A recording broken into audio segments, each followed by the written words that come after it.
Well, we already have visitors. That's awesome. Welcome to the 208 Fantasy Football Show, guys. I am Matt O, and with me, as always, is Justin Chance, again, taking the night off. It is National Onion Rings Day. I don't know about you, but I love onion rings. I'm all in on onion rings. So file on in. Get your onion rings. I have my Country Time lemonade. It's a beautiful evening, and we're going to talk the AFC West, the Broncos, Chargers, Raiders, and Chiefs today. And we've got some good stuff for you guys. This is an incredible division. You got to pay attention. Lock in. Let's do it right now.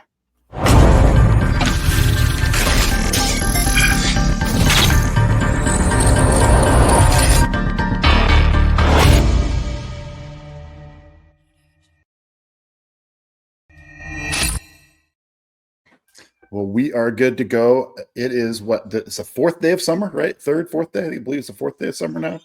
Something like that. So we are good to go. Lots to talk about, Justin. How's your day going, my friend? Good. My daughters are kind of holding me hostage right now for my bag of gummy worms, which I'm always reluctant to share. So for good reason. I told them to be quiet while the podcast is on. I might give them some gummy worms. So I don't know how I feel about that with parenting, with bargaining with my children, but I do it a lot, and it always usually is with food. Well, if you get the win, we'll call it good. Yes. All right, news, Justin. Hopefully, you got a little bit of news for us. Let's jump into What's it. going on?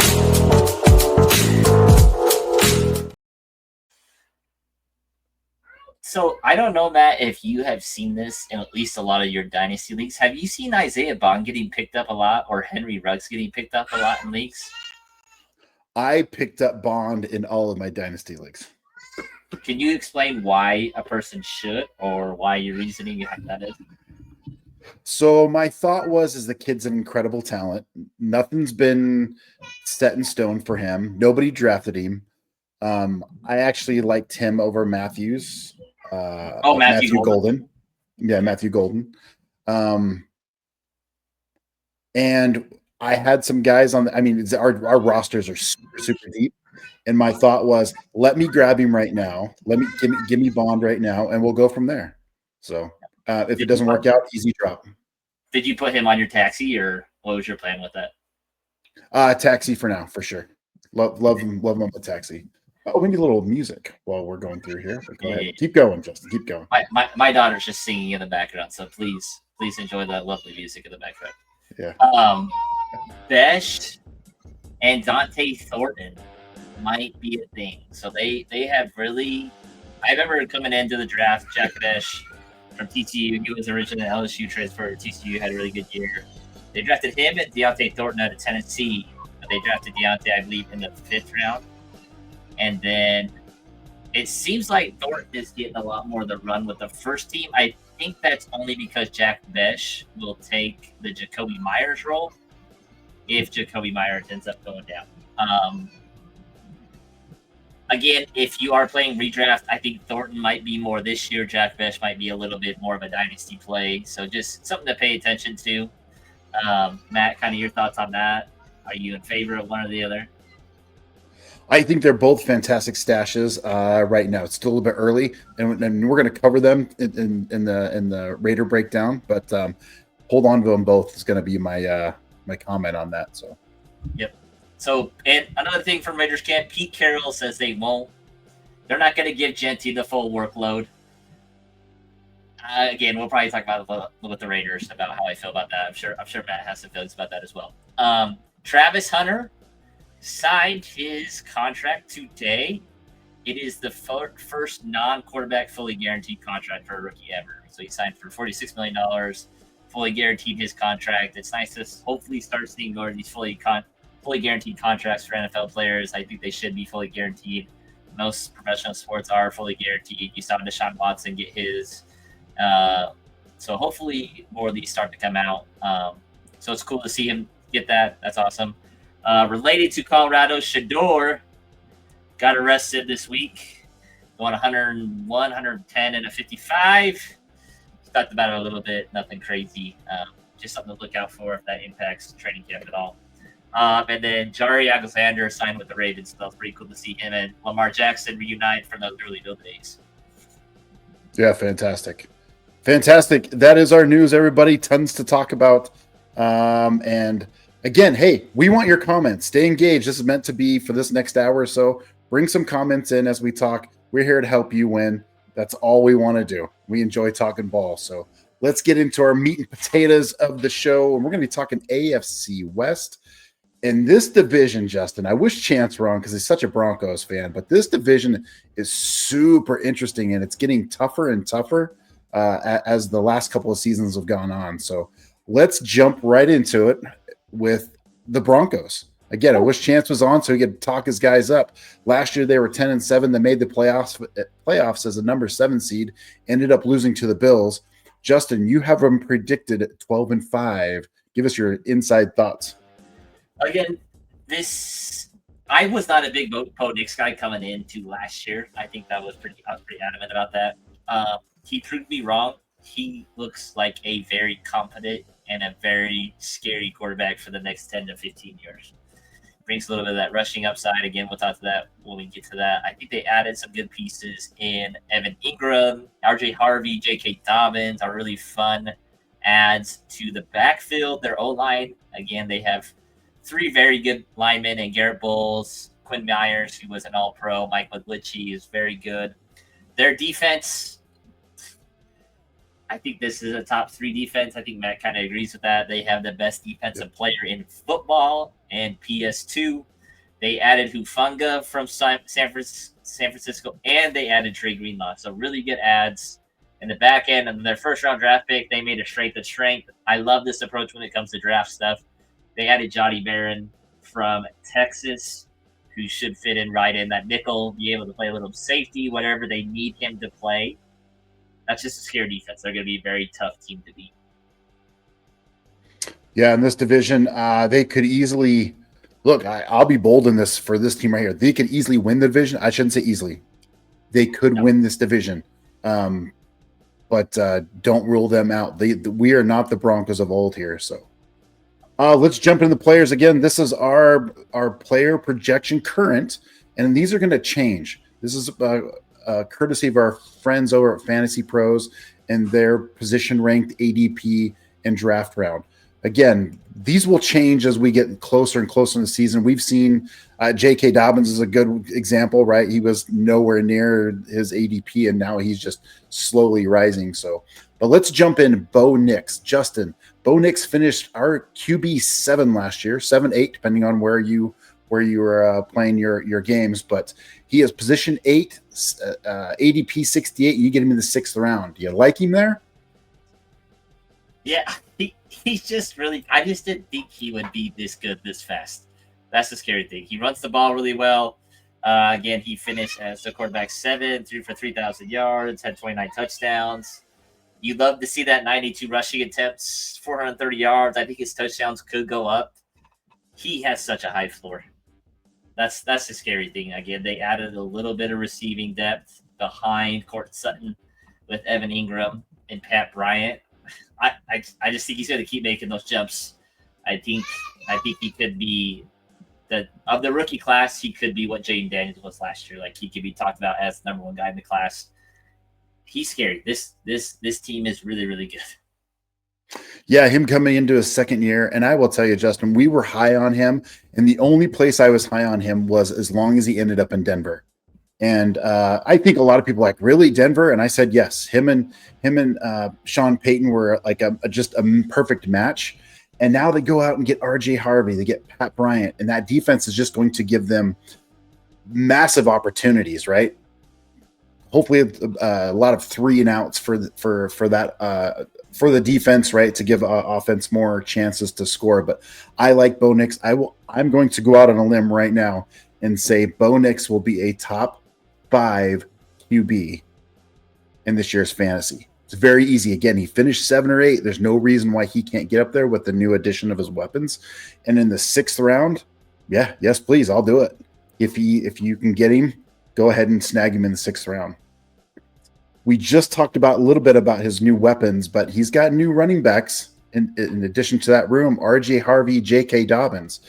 And I want to just kind of briefly touch on this before I turn it over to you, Justin. They did not go out and get Harvey until kind of the OTA started, and Estime and McLaughlin and Harvey are there. And I think they kind of said, who else is out there? Who can we get? Who can we get a veteran guy? And Dobbins is sitting there, and they gave him a contract. Oh, I think it's 1 year, 4 or 5 million, somewhere in there.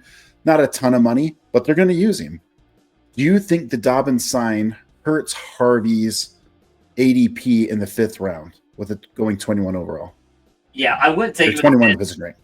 Yeah, I just can't take him in the 5th. I feel like it swung too much in his way. And kind of my hot take with the Broncos is this is going to be one of the hardest backfields to start from week to week. Whether it's Jalil, because I think that's still going to be their third round back is Jalil just because he catches the ball really well. JK and RJ, I think each of them will have random games. Like, let's not forget what J.K. Dobbins was doing. He had a 135-yard game, 131-yard game, 96-yard game. Like, he was popping off those first 2 weeks and kind of sputtered out a little bit. I think what Matt has said is they saw OTAs, they saw all this minicamp stuff. They're like, we need another body in here that's going to add a little bit more explosiveness. Again, this backfield is going to be very, very hard to start week to week. That's just purely my thoughts. Yeah, and I still like Harvey here in the 5th. Much higher, and it's possible. We'll see how the hype goes. You know how things run in fantasy football. You get all of a sudden a run and a guy moves 20 spots. But I'm okay here in the 5th with him. I like him, but I'm certainly going to try to handcuff Dobbins if I can get him, so I can keep them both. I'm not worried about Estime. Even McLaughlin, I'm not really worried about. I got to have both these two in a Sean Payton offense. Go back to Thunder and Lightning all those years ago and with the Saints, and they both got a lot of work. So I'm cool with it in both of those spots in this running back room. Get Harvey, get Dobbins. Not a problem with their current ADPs. Again, I will say this one last time. If Harvey starts to climb in the 4th, I will wait. I will pass. It's too early for too rich for my blood in that case. Wide receiver Sutton keeps being Sutton. He's a 24th ranked ADP 51. Again, 5th round. Mims, we were really high on him last year. He kind of burnt us a little bit, but he can get him in the 11th round. And then the newcomer, Pat Bryant. Interesting receiving room, Justin. Give me your take on that crew.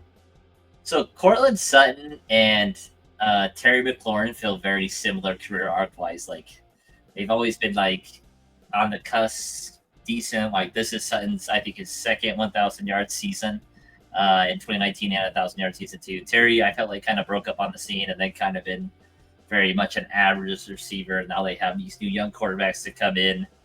Again, in Dynasty League, I think he's a prime trade candidate. It'll be kind of interesting. Someone made a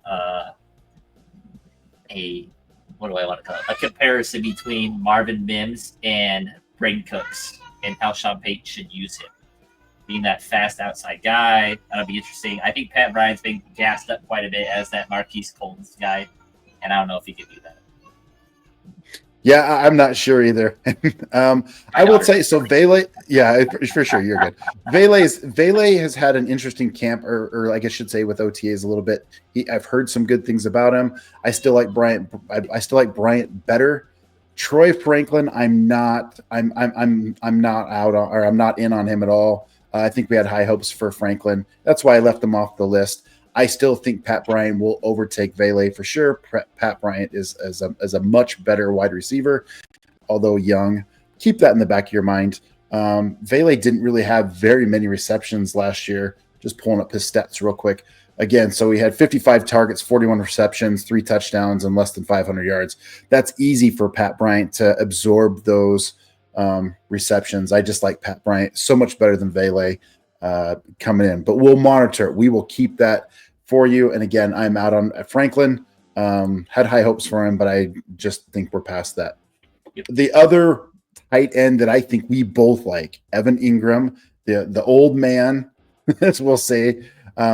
He's 30 years old, and I believe he'll be 31. Yep, he'll be 31 in September, first part of September. Justin, thoughts on Ingram with this offense? I mean, Sean Payton's already come out and said this guy's our joker. Like, this is our mismatch player. Like, Evan Ingram is very similar to Kyle Pitts, however you want to call it. Maybe I'm out on Kyle Pitts this year. I haven't really decided. He's a wide receiver. He's not going to play in line. He's going to run routes. He will be their number 2, whatever you're going to call it. Let's not forget, Evan Ingram has had 3 top 6 tight end finishes, with 2 years ago, again, being the tight end 2. I think he gets back to form. That is my breakout, late breakout, whatever you want to call it on this team. I think Evan Ingram bounces back with a top 5 finish here at tight end. Yeah, in 2023 with Jacksonville, he did have nearly 1,000 yards receiving and 4 touchdowns with 114 receptions. I think that's very doable for the Sean Payton offense. So perfect. There is your Broncos for sure. Again, some sneaky stuff. Do not sleep, in my mind, do not sleep on Nix. I think he's going to be very good. Keep an eye on Pat Bryant. And I also like the running back situation, where that's where Justin and I differ a little bit.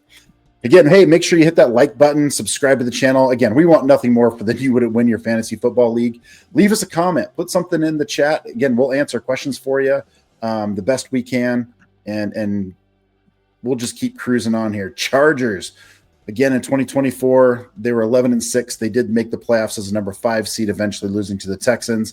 Justin, you have them predicted at a 10-7 record. Give us your thoughts. Man, the Chargers are a fun team. I feel like they're the Falcons of the AFC. Like, they always like randomly choke stuff away. That's just how they are. So, but they've always have a lot of talent. Again, they have a big 3 on the offensive line with Joe Alt, Slater, probably one of the best tackle tandems in the NFL. Mekhi Becton, who they signed from Philadelphia, looked like he had a career resurrection in Philly. He comes over there. Zion Johnson, both very serviceable.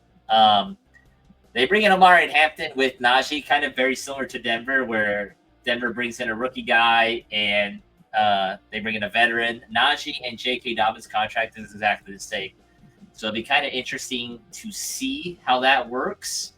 And then defensive-wise, again, it's very much not on the same level as Denver, but I think this defense will be good. They'll be coached up well. John Harbaugh's a really good coach. I feel like their defensive coordinator, they do a good job. Their back end isn't great. Derwin James is getting up there.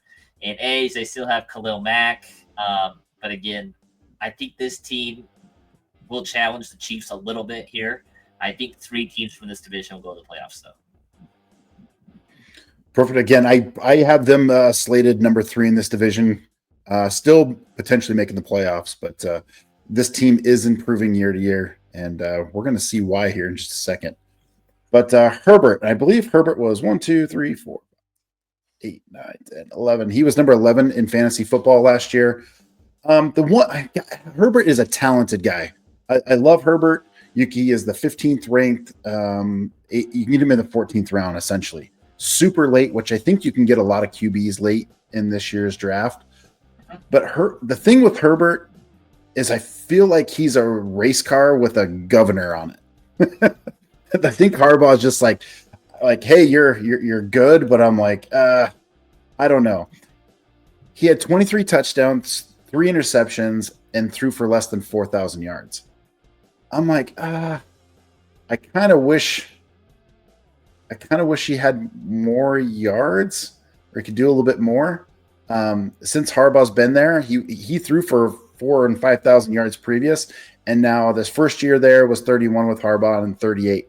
I'm hopeful that Harbaugh will cut him loose a little bit, but in the 14th round, okay, if you're going to wait on a quarterback, that's fine. There might be some other guys I like a little better, maybe Prescott or Drake May, but I'm okay with Herbert. Your thoughts?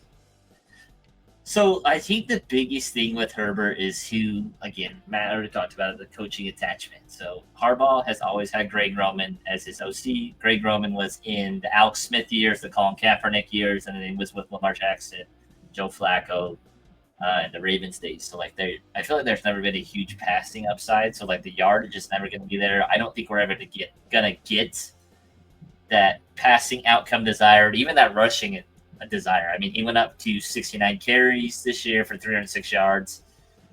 I traded him away in our dynasty startup for CJ Stroud and some extra, which I was surprised I got that. I was pretty excited about that because I played it off as CJ Stroud does have rushing upside. I think he's just a really good NFL quarterback. I don't think he'll ever be that top tier his first 2 years of fantasy football quarterback. That's my only hang up with him. Yeah, and as I'm looking at our draft rounds are not correct here, Justin. So please bear with us; those are incorrect. He is 15, 102. So that's probably that's sooner than the 14th round. It's probably closer to 12th round, but keep that in mind. Moving over to our running backs, Najee Harris and Hampton. Just an interesting backfield. The Chargers go out and get Najee. They come in and they draft Hampton. What's your take on these two for this year? And do you like them in their current draft positions? Man, this is tough. It just feels like Denver again. So I feel a little bit better about Hampton in this situation because I don't know. That's just how I feel. It's just a gut feeling more than anything. I think Hampton's going to be a really good player. And just like seeing him shake hands with John Harbaugh, I was like, this kid is huge. He's a huge human being. I feel like Najee always leaves a lot to desired. Like, again, he just feels right around that running back 20 to 15 range. And, like, I don't know. That doesn't get me excited to draft. Like, it's the boat versus – I guess he's not really a boat. He's like a motor scooter or the mystery box. I'm going to probably pick the mystery box, which is Lamar and Hampton. Maybe take a little bit of that bet with him. I've never been a big Najee guy. I don't think he's that great of a running back. I think he's very, very average.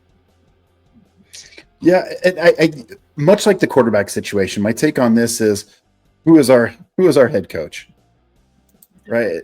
Harbaugh, and he loves to run the ball. I think if you're going to get these guys, get both of them. I like Hampton a little bit better. Najee was still 1,000-yard rusher last year. He's only 20, I think he's 27. Yep, just turned 27. So he's not up there. He's not of age. They're going to both get used. And unfortunately, I think there's going to be a little bit of ride the hot hand. I think Harbaugh does that sometimes. So I'm okay with both getting them in the 12th, third round. And you probably have to spend a little bit more on Hampton. No, I'm sorry. That's different. 47, you're probably 5th round, 6th round for Hampton, which is fine. You can get Najee much later. That's fine. I'm okay with that, especially if you pick an early QB and get a couple of tight ends, and these are your running backs. Certainly okay with that. Moving on to our wide receivers, McConkey, who was surprised all of us last year. Some people loved him. Maybe I wasn't high on him. I think Justin, you were high on him coming out of Georgia. Let's go, baby. He is right now position ranked 11. Quentin Johnson, 65. Trey Harris, the rookie, is now 57. Again, you can see where you can get him in their average draft position. Ignore the round here because those are inaccurate at the moment. But give me your spin on this with the addition of Trey Harris. Quentin Johnson is not worth talking. I think Mike Williams is back. Not worried about Mike Williams' paper hamstrings. So really what we're talking about here is McConkey and Harris. Give us your insight. I think Ladd is the only viable pass catcher in this offense. That's how I feel. He's the only pass catcher I'm going to catch with this offense, and I'm okay taking him in the second round. Totally fine. Whether that's the 201 or the 210 or the 212, I don't care what it is. I'm fine with taking him there. He's going to be a perennial 100, 110 catches, 90 catches. He is going to be a PPR machine. He is that guy. Like, I've always been kind of a sizist when it comes to receivers. And I think for the most part, you should be that. But man, like, he was good in a circumstance that probably he should not have been good.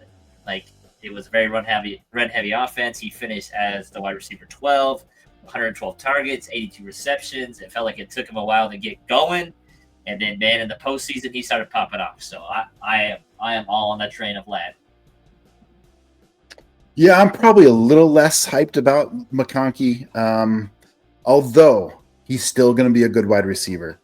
I do think Trey Harris is going to sneak into it. However, here's my spin on it a little bit. Last year it was just McConkey. They didn't throw a ton, enough to get Herbert a little less than 4,000 yards. I think the addition of Harris increased Herbert's value more so than it hurts McConkey's value, if that makes sense. Harris, 6'3" guy, can go up and get the ball. I like him. Getting him late in the 10th round as your wide receiver 4, maybe 5 with big upside, I like it.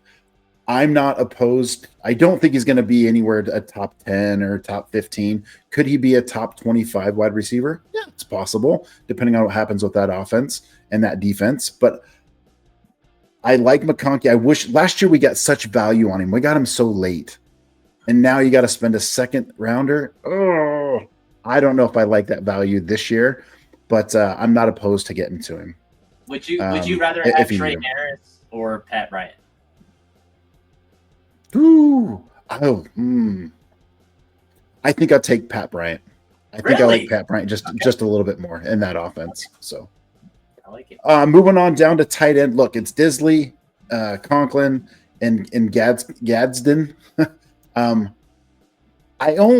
kind of like Gadsden, but he's a rookie. It's way too early. Don't grab him. I think he's a future guy for sure. There's two, like Disley and Conklin are maybes, and they could be flip flopping, and they're going to ride hot hand. Both of them are just old vets that that could see some product. But I still think Harbaugh wanted. Go ahead, Justin. And the Chargers are probably one of the few offenses that use a fullback, and the only reason that me and Matt probably know that is because the fullback is from Boise State that used to be defensive tackle. So Will Disley is a glorified sixth alignment at this rate. Yeah. So again, like I said, Matt feels a little different. I think Ladd is the only viable pass catcher of this offense. Yep, for sure. I will say this just because we'll throw some Boise State stuff out there and we'll get to him in another podcast. But if Loveland would have been available to the Chargers, he would have went there. He would have went there, and we'd be having a different conversation. So 100%. Moving on to our Raiders, the old Raiders, 4-13 last year. They missed the playoffs, obviously. Justin, you have them improving slightly, 6-11. Give us your insight. So I like the addition of Geno Smith. I think he will be an upgrade. I think he's a good quarterback. They add Genty, which he's me and Matt's guy. Like he's that dude. O-line is halfway decent. Jackson Powers Johnson was a really good revelation for them last year. Brock Bowers, goodness gracious, just a freak, just a scary player that I just didn't know if it would transfer or not. But I mean, him being a freshman at Georgia, just balling out, and then first year, he's just a revelation. But yeah, they lose a little bit of their wide receivers. A little concerning about that. Defense, again, they still have that dude in Max Crosby, Christian Wilkins. This front seven is really going to be fun to watch. It'll be interesting to see how they do. But again, I do think this is the toughest division in football. I think them squeaking out 6 wins, they would be pretty happy about that. And Pete Carroll should add a few things to that with him coming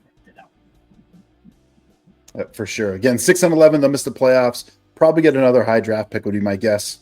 But we'll figure out that when the time comes. Moving on to the position here. Geno Smith, you talked about. Justin, your thoughts on Geno as far as a draft round? Have to get him in the 13th round. Are you interested? Probably not too much. It's probably a culmination of Geno, this wide receiver group. I'm not super high on, especially from a fantasy football aspect. Geno doesn't run the ball a ton, which is something I really do kind of search for. I do want my running back to run a little bit. He ran 53 times for 272 yards, which was the second highest of his career. I definitely do think Geno is a placeholder. He's 34 years old. Look for the Raiders to be in a quarterback market next year, especially in the draft. Yep. And Geno did throw for 4,300 yards last year, 21 TDs, 15 interceptions on really a pretty vanilla offense that we thought we had would be much better, but that didn't pan out. He gets moved to the Raiders. I'm probably not going anywhere near Geno, even in Superflex. No need to. There is plenty of depth in the quarterback room late, so I would not take him, but you certainly can. Moving on to running back, our guy, our Boise State guy, Ashton Genty, 4th. They have him position ranked 4. ADP at 10. That's the end of the first round. You got to spend an early pick or first round pick to get him. He's in there with Mostert, and I put Mostert in there because of the Pete Carroll kind of saying, hey, Genty's not going to be the 3-down guy. I'm going to let you talk about that, and then I'll follow back up, Justin, what my thoughts. But go ahead. I feel like Pete Carroll this season has been like really cryptic about things, and he says one thing, and then they come out and do another thing. Like they are really hush hush about Genty, and like, hey, you don't say that. And then they drafted it. There's no way Genty doesn't touch the ball at least 310 times this year. Like he is going to touch the ball a lot. And I think one aspect of Genty's game that was not talked about enough was how good of a pass catcher this kid is. Like he did play a little bit of receiver in high school, just because the running back in front of him in high school was really good. I think he catches 50 to 60 balls in this offense. He's just a really good running back. Like he did all that. Like he did all the 2,500 yards rushing, all that stuff with like basically a busted elbow. Like he hurt that elbow, I think 5-6 games into the season and had that big arm cast on. This kid's a freak. Like I can't wait to watch him in the NFL. The contact balance, which people reiterate a ton. Like he is a bowling ball. It is, and he's fast. Like let's not forget, like he's not just a truck and get 7-8 yards. He's going to break away. I am so excited to watch him in this offense. Him and Brock Bowers are such a fun duo to watch. Like Raiders are gonna be must-see TV just because of those two dudes. So I'm super excited to watch it. Yeah, so I'm going to agree with you 100%. And I'm going to kind of circle back to Pete Carroll. Just ignore everything that he says. He did the same thing in Seattle. He always said something and did different, did whatever was going to happen. We know he's going to run the ball. He is a run the ball type of guy, and that's how it's going to work. So I would not put any sprinkles on what Pete Carroll says as far as Genty is not going to be the primary back, and Mostard's going to get some workload. He might get a little, but this is the Ashton Genty show without a doubt. Book it, write it down, right? 622. We said it. Ignore what Pete Carroll says. I promise you, it's not a thing. It is not a thing. So, how about wide receivers? Oh, go ahead. How about this for a start in the draft? If you got Genty and Nico or Genty and BTJ, that is a fun team to get at that turn. Yeah, I think the back end of rounds is probably the way to sit. Like if you get the draft positions or whatever, I think the back end that this year is a really fun place to be. Yeah, if you're at 9 or 10, 11 or 12, I agree. It's actually kind of fun. You're like, ooh, this is nice. There's a lot of guys sitting there. I agree with you. The wide receivers coming in out of for the Raiders, right? We know we'll include Bowers. Bowers is a pass catcher. You're going to have to take him in the first, I guess, mid-second round, early second round, if you want to do that. There's probably only 3 tight ends that you need to get if you want a premium tight end. I would honestly wait until the very, very later rounds for tight ends because they're all so close. Your thoughts on that, Justin? You agree? Yeah, if you don't get basically Bowers, McBride, or Kittle, you can kind of put the position because, like Matt said, all of them are going to be that. I mean, tight end 4 to tight end 12 is going to be pretty close. Yep, I agree. But the wide receivers for the Raiders, I kind of skipped it, but there's not much here other than, maybe Beck and Thornton to see what happens here. And they're going so late, right? They're just flyers. I'm probably not dabbling. Somebody's going to get all the pass catchers, right? Maybe Jacoby Myers is your third back, whatever. You can get him in the 7th round. I think there are other guys that I like better in the 7th round, but it's kind of right? I'm not really sure what to do with this. I'm probably skipping all those guys and just relying on Genty and Bowers for this team. Correct. So Jacoby's been a pretty consistent wide receiver 2 and a very back end wide receiver 2. So 28 finish, 24, 23 finish. Again, just like Matt said, this offense is going to be fun because there's 2 players that make it super fun because they're very elite. They're both top 5 in their position. They're both the first or second round draft picks, depending on what platform you're playing on. If you're playing on a tight end premium league, then maybe Brock Bowers goes in the first round. I don't see myself drafting any of these wide receivers. Yeah, I agree. And again, there's just not a lot there. moving on to our Super Bowl, the Chiefs, our favorite topic, right? 15-2 last year. They reached they reached the Super Bowl and they lost in there. It says lost to the Chiefs, but it's supposed to be lost to the Eagles, as we all know. They lost that Super Bowl. You have them predicted quite a bit less, Justin. I am surprised at this. Give me your insight. Why are the Chiefs only 10-7? I just think this division, they're just gonna beat the crap out of each other. Like, it just feels like until the Chiefs figure out these bookends, so these tackles, these left and right tackles, they tried the kid from BYU. They're bringing in people. I just, it kind of scares me. It feels like they're gonna rely more on the run game. They brought in Jalen Moore from San Francisco. They drafted Josh Simmons at Ohio State, who I love, but he had a torn patellar tendon. That's why he dropped so low. Jawan Taylor has a history of just holds after holds. Trey Smith is an All-Pro. Creed Humphrey's an All-Pro. Kinley from BYU, again, he tried to play left tackle. It didn't work. He was too slow off the edge. They put him at left guard. We'll kind of see what that happens. Rasheed Rice, is the suspension going to happen? Coming back from that ACL. A little scary. This defense is this defense. This defense is scary. They're real similar to the Denver Broncos, which as Denver continues to age, this will be my scaredness of Denver is they're going to rely on this defense and going to be functional offense when it matters.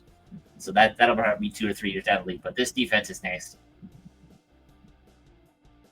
Yeah, for sure. It'd be interesting to see how the Chiefs come out. Right. So I'm going to go with Patrick Mahomes, who didn't finish all that great. You know, I think some people are getting down on Patrick Mahomes in fantasy.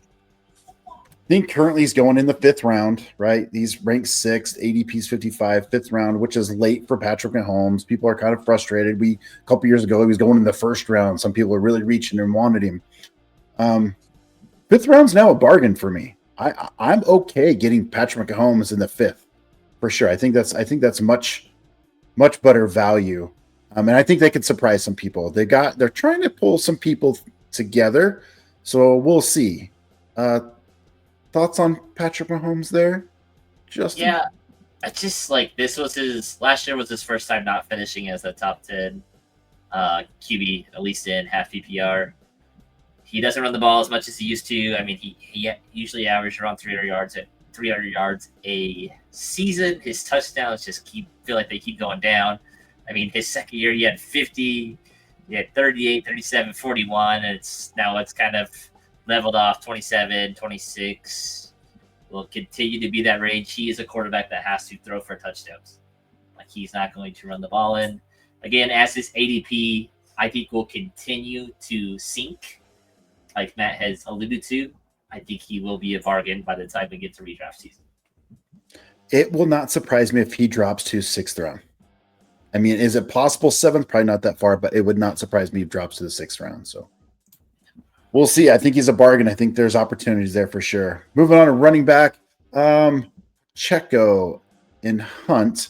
Now, Pacheco's tough. They also did get Brashard Smith as I think he was a 6th round running back taken this year, who could be interesting, right? He's not a real big guy, 5'10", 196, so he's not over 200 out of SMU, kind of a speedy guy that could take some touches. Think of McKinnon, right? That should go into your head for Brashard Smith. So Pacheco, do you like Pacheco in the 7th round? Are you taking him? Yeah, I think I probably will take it because I think they're going to really rely on the interior of this offense. I think they're going to be the Kansas City that we've seen the past 3 years where they're just giving like, we're going to win games with our defense and a strong run game. Whether that is Isaiah Pacheco, Kareem Hunt. I think Elijah Mitchell is a really sneaky waiver guy. It'll be interesting if they keep all 4 of those guys, including Brashard Smith. I think they're just going to run the ball. They have a bunch of gadgety guys, and Xavier Worthy, Hollywood Brown, Sky Moore. All those guys will probably get some touches as well. So I think Pacheco is going to be a very good RB2, very easy to stick your lineup and get 8 to 15 points a week. So. No, that's fair. I'm looking at I'm just looking at ADPs here, and I'm gonna see if I can find him. Should have been looking a little bit sooner, to be honest. I got him around Aaron Jones, Tony Pollard, Brian Robinson Jr., Jalen Warren, Najee Harris. Those are the running backs he's going around. Yeah, and I think I'm taking Najee Harris over Pacheco. Oh, wow. Yep, Really? I think I'm taking Najee. Yeah, in that running because they are going to rely on the run so much. Give me Najee over Pacheco in that area, and then again, if I can get, I got to get Hampton. Can I throw you a few other ones? Sure. Let's see. Judkins?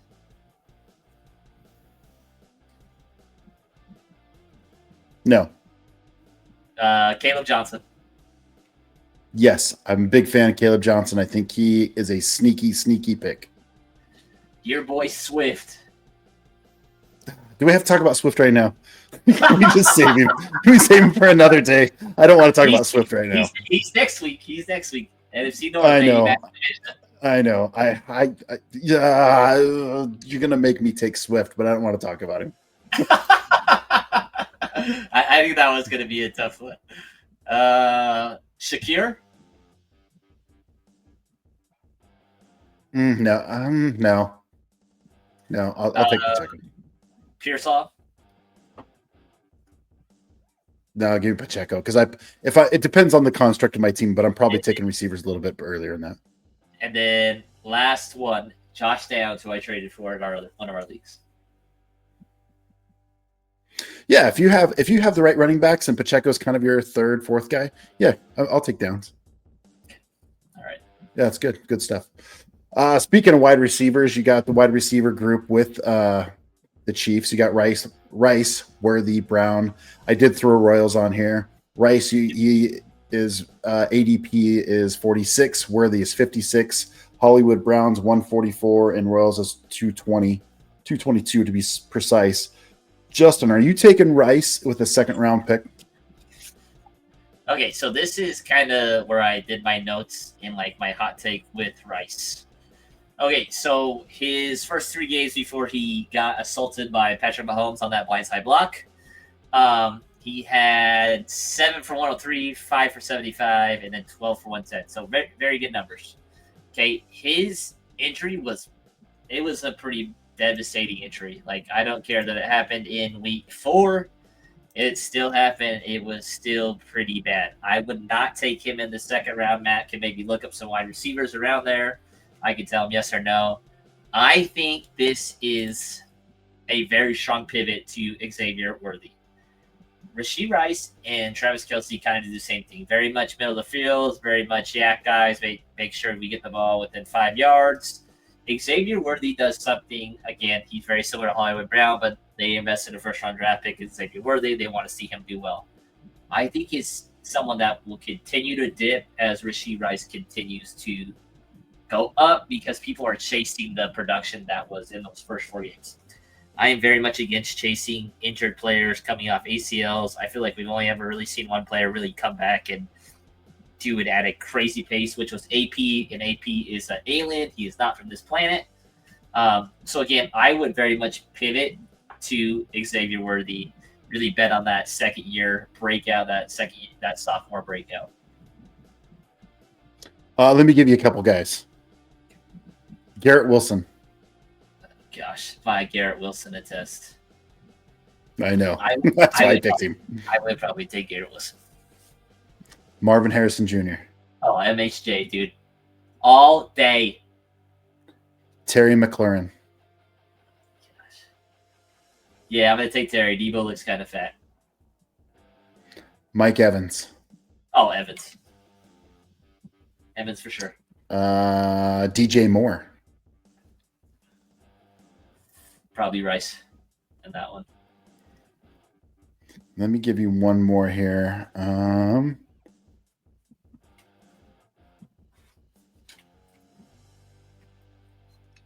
You haven't. I don't know if I like that setup. JSN, or Rice. Oh gosh, I don't like either of these players. I'm gonna go JSN because I just don't like injuries. I got Yeah, burned fair too many enough. times in the past by injuries. Yeah, fair enough. I agree with you on a lot of this. I'm probably avoiding Rice. I like Worthy. I'm not even opposed to Hollywood Brown as a wide receiver 3 category. Him coming back from injury, but I will tell you a kid that I keep reading about, and I liked him out of Utah State. He just had an absolute horrible quarterback at Utah State. Is Royals. There's some good stuff coming at him. He's a hard worker. He's getting after it. Now he's got a big dude. uphill battle. He is He's big, boy. yeah. He might be that guy that can help them.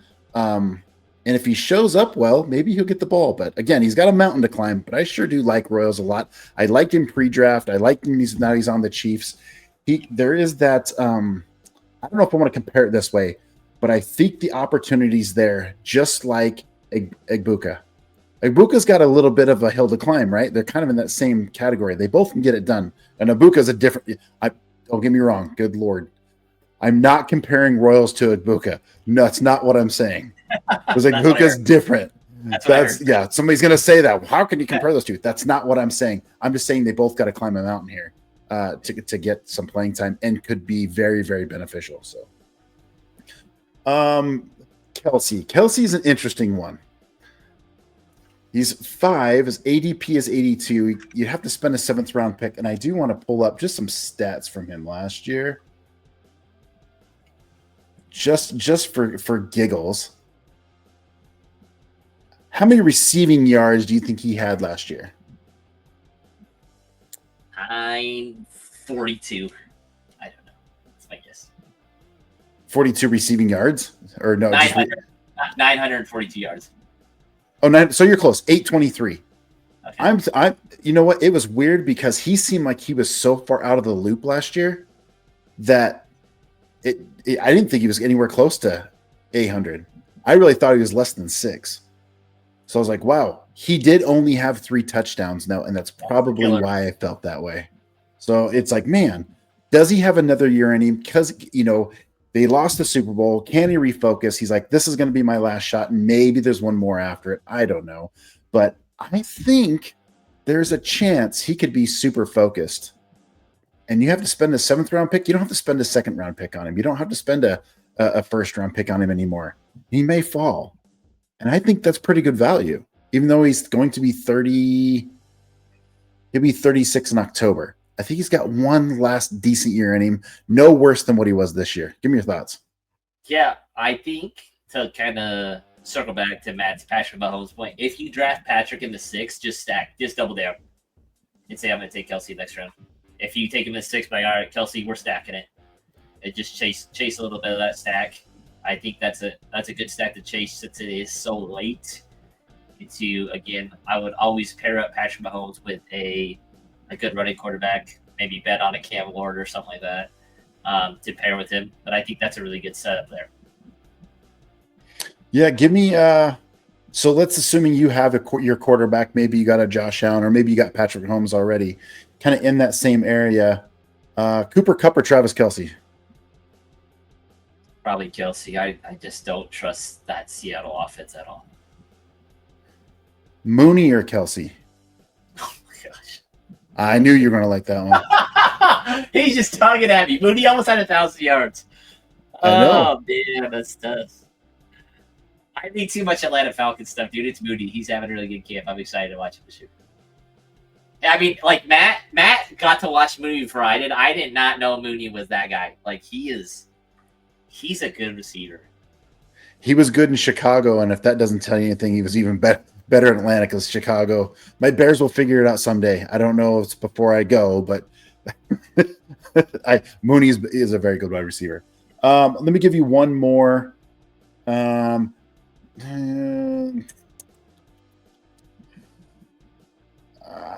Josh Downs or Travis Kelce? Yeah, I pretty much put my flag at Josh Downs, so I'm going to keep riding it until I'm wrong. I think he's going to be really, really good this year. He has some weird stats that are like on pace with Jamar Chase, and Jamar Chase is like my guy.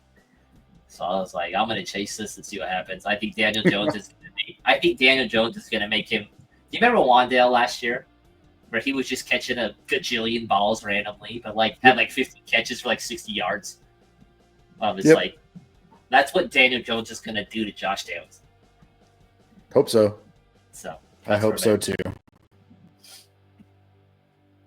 Okay, gosh, we went through those pretty darn fast. What are your guys' thoughts? You guys agree? Disagree? Let us know. Give us a comment. Leave us a comment. We're interested in what you guys have to say. Again, we are here for you to like the we want you to win. Like the channel, subscribe. We come to you guys every Sunday. At least kind of in this off season. We'll do a little bit more as the season kind of churns a little bit closer and closer. Yeah, Justin. Lots of good stuff, man. Lots of good stuff. Lots of good discussion today. Who is your biggest surprise out of this division that you will just think like, wow, is going to flop? Give me one player. Man, this is tough.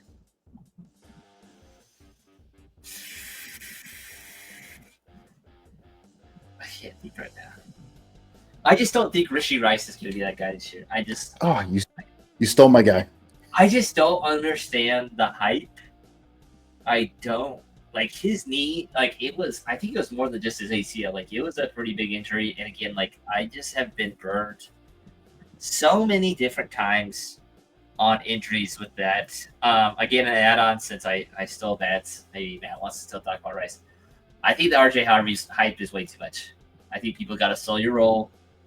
He's an older back. He had an old breakout age. He's 24. I believe Sean Payton's going to get him the ball a lot, but I think JK and Jalil are going to still just enough of that workload where maybe one dude, the highest rusher, is going to have maybe 40 and like 6 touchdowns. I think Bo Nix is going to carry that offense. He's going to have a lot of rushing touchdowns as well. Yeah, you stole my thunder on Rice. I don't think Rice is going to be all that great. I just don't. For the price you're paying, I'd rather have Worthy or another wide receiver. I will just to answer you. I really do hope the Harvey train keeps just going, because here's what's going to happen.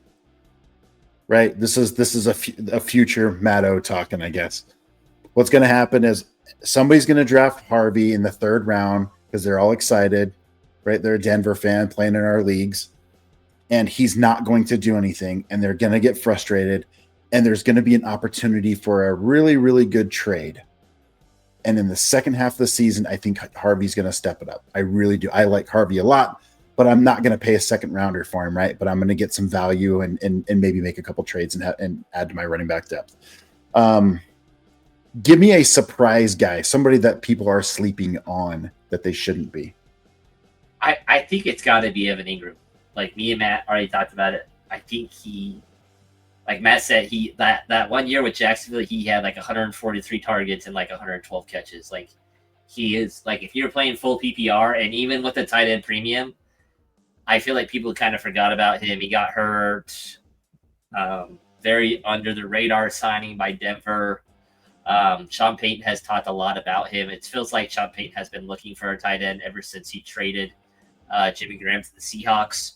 Feels like he's always tried to find that athletic guy. I think he's going to be very scary. I think he is guaranteed, locked, barring injury. He is a top 5 tight end this year. Yeah, and my surprise guy, you guys, it's going to go right along with Harvey, is Dobbins. The dude's been a great running back for a long time. Don't sleep on him. If you get Harvey for some reason he falls to you, get Dobbins, especially in best ball.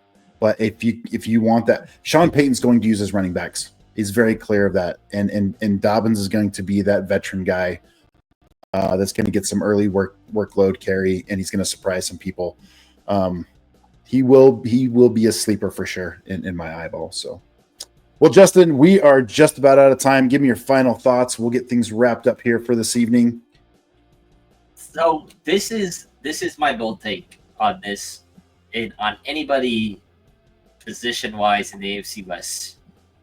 There's probably only 5 guys in the first round I would take over Ashton Jetty. I think he's going to be that good. Like the Saquon, like all the numbers point to him having a very big regression. Like you just don't get 450 touches and repeat. It just doesn't happen. he's going to be a scary, scary running back. Like, even against Penn State, where Boise State was clearly outmatched offensive line wise, Genty had a bad game. He still had over 100 yards. He was nursing an injury. Like, he's a different cat. He is a different running back. You don't accidentally run for 2,500 yards. Again, you should not be scared to pull the trigger at the 105, the 106, so on and so forth to draft this kid, especially in PPR formats, half PPR formats. He catches the ball very, very well. Yep, agreed. Remember, Boise State didn't have a Brock Bowers either against that Penn State game either. So understand he was the complete offense, but 100%. Good take. Hey guys, thanks for watching. Give us a thumbs up, give us a like, subscribe, leave a comment. Again, we just want to be interactive. Let us know what we can do for you. We just have a good time just talking ball, right? It's so much fun to just sit here and sit down with Justin and you guys and talk football and really just have a good time. So we will be back next Sunday. And Justin, you said we have the NFC East? No, we got your division. Do we have to start there? Yes, we got to start the North, baby. All Excited right. to talk about All it. right. I think these two are the best divisions. I think the AFC West and the NFC North, they are going to be very fun, very competitive divisions with good quarterback play. Like, it's going to be a very, very, very fun divisions to watch. Well, right on. Lions and Bears and Packers and oh my, Vikings, oh my, right? We'll get after it next week, 8:30 on Sunday. Thanks for tuning in, and we will see you guys. We'll sell that, I guess, until next time. We'll see you next time. Later, guys. Have a good night.